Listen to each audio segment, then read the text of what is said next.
Welcome to Democracy Now!, democracynow.org, The War and Peace Report. I'm Amy Goodman. After weeks of speculation, President Obama has announced his nominee to replace the late Justice Antonin Scalia on the Supreme Court. Merrick Garland's the chief judge for the U.S. Court of Appeals for the D.C. Circuit. He's widely viewed as a moderate judge who's received overwhelming bipartisan support in the past. He's most well known for overseeing the investigation and prosecution of Oklahoma City bomber Timothy McVeigh. Republicans have vowed to block the nomination of Garland. Senate Majority Leader Mitch McConnell said he'll wait until a new president is in place next January before even holding a hearing on a nominee. With the death of Scalia, the 9-member Supreme Court's now evenly split, with 4 liberals and 4 conservative judges. Garland could tilt the court to the left for the first time in decades, though some on the left are concerned his record on progressive issues is unclear. We'll have more on the Supreme Court nomination after headlines. In news from the campaign trail, Republican frontrunner Donald Trump has claimed in an interview with CNN that there would be riots if he's not nominated to be the party's candidate at the Republican convention this summer. I think we'll win before getting to the convention, but I can tell you, if we didn't, and if we're 20 votes short, or if we're 100 short, and we're at 1,100 and somebody else is at 500 or 400, because we're way ahead of everybody, I don't think you can say that we don't get it automatically. I think you'd have riots.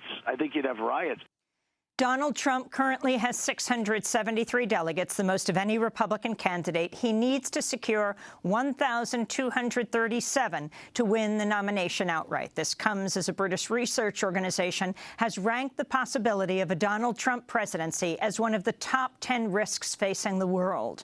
The Economist Intelligence Unit ranked a Trump presidency as just as much of a global threat as the possibility that jihadi terrorism could destabilize the global economy. In Honduras, another indigenous environmental activist has been murdered, less than 2 weeks after the assassination of famed environmental organizer Berta Cáceres. 38-year-old Nelson Garcia was a member of the group COPIN, the Civic Council of Popular and Indigenous Organizations of Honduras, which Cáceres founded 22 years ago. He was shot in the face and killed by gunmen on Tuesday in Rio Lindo, about 100 miles south of La Esperanza, where Cáceres was murdered on March 3rd. Russia's continuing to withdraw its air force from Syria, following Russian President Vladimir Putin's announcement Monday that Russia would be ending the 5-month bombing campaign. A Reuters analysis estimates Russia has already withdrawn just under half the jets it stationed at a base in eastern Syria.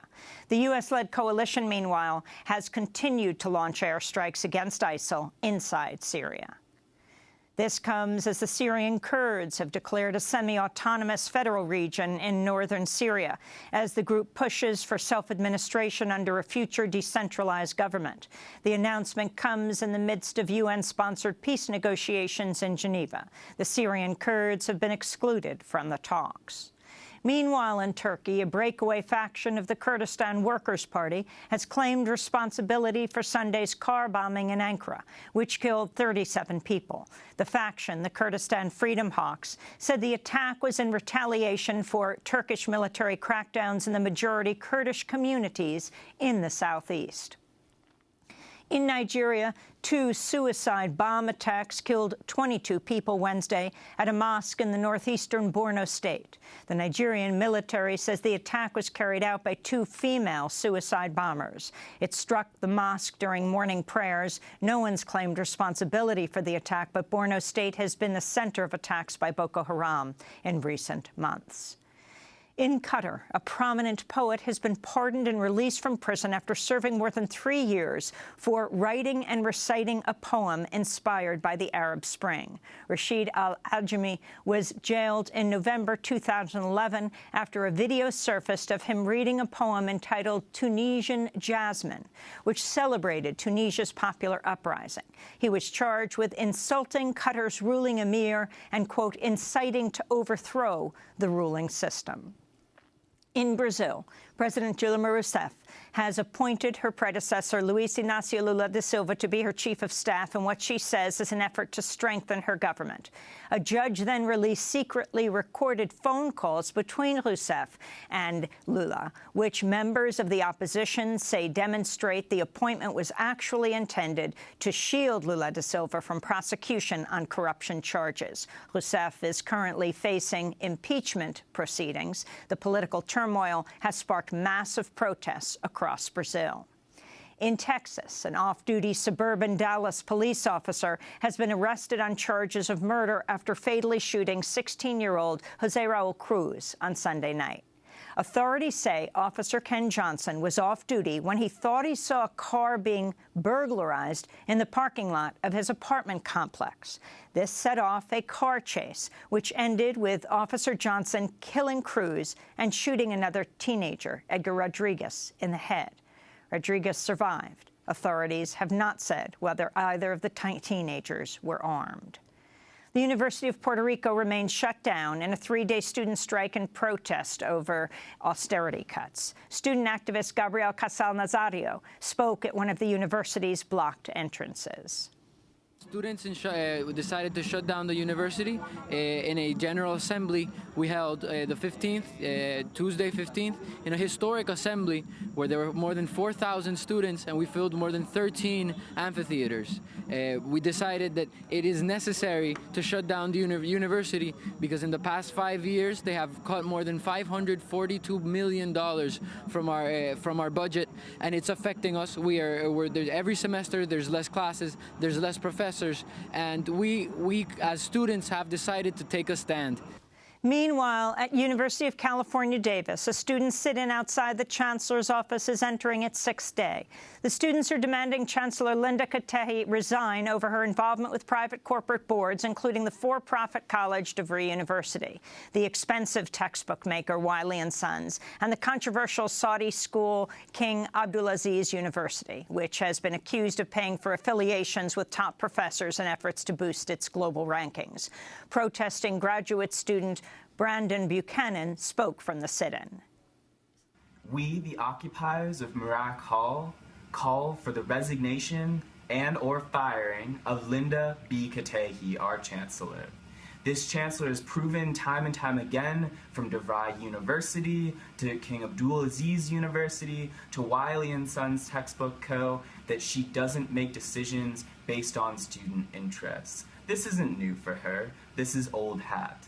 She has a long history dating back to 2011 with the pepper spray incident of putting her own interests over the interests of students. And in New York City, prison reform activist Mualimm-AK has been released from jail after he and fellow activist Joseph Jazz Hayden were arrested while attempting to mediate a police confrontation with a homeless man on Tuesday.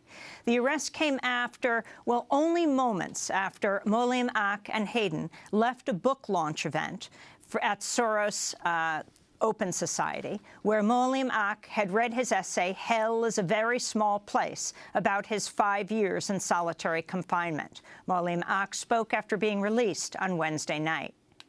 I have just been released after being incarcerated for a day or two after a big event that we had at Soros Foundation.